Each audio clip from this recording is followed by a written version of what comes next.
They might be surprised initially to hear from someone much more senior to them, but then that opens a door.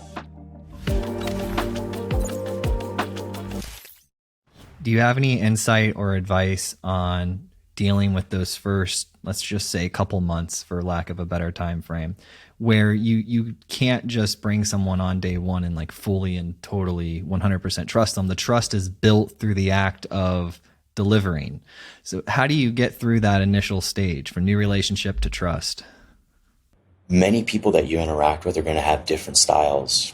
Some people are cranking out 10 things a day, but you don't hear from them for 2 weeks. And so when you touch base with them, that's the time when you're like, sort of the light bulb goes off and you start to realize, oh, wow, they're just the person that doesn't need to be, doesn't need to constantly reflect it or voice it up, everything that they're getting done and they're doing. And then you have, other folks that every time they get one task done or deliver one thing, they want to tell you about it. They want to, and maybe seek some praise around it, but just let you know and be informed. And I think it comes through understanding people's style and approach, and even going through what I went through the last couple of months of saying that, okay, you were leading a large software team that I love these people. I developed a great rapport with all of them.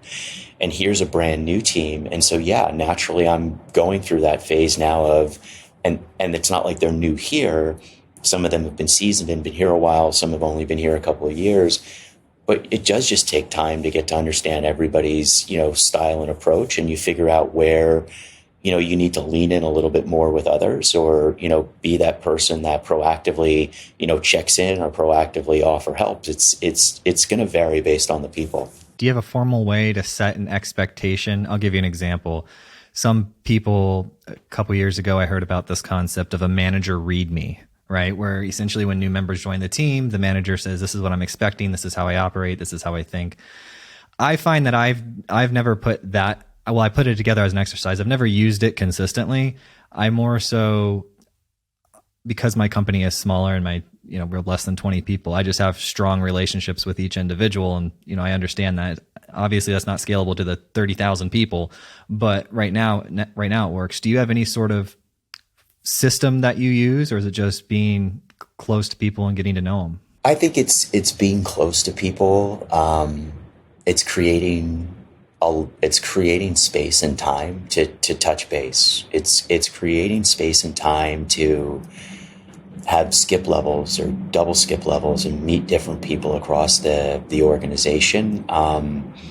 You can glean quite a lot of information. You may think something's going swimmingly well, or you may have a perception that something's not going so well. And if you broaden out your touch points of who you're going to talk to, casually check in with people, even sometimes just as simple as a Teams message, right? So an instant message to members of the group, hey, saw you in that presentation today. You really did a good, thank you so much for going through that with me. That was so helpful. They might be surprised initially to hear from someone much more senior to them, but then that opens the door. How are you? What's going on? Do you want to have just a quick chat? If you ever need anything, reach out to me, please. I think you have to, as a leader with a large organization, you have to open yourself up to folks. And obviously the pandemic and people working from home and the hybrid model has changed that. You're not just walking the halls because everybody's on the same floor and checking in with folks. But through digital tools, we can do it now, right? I think you have to not just make yourself available, but you have to proactively seek folks to check in with and talk to.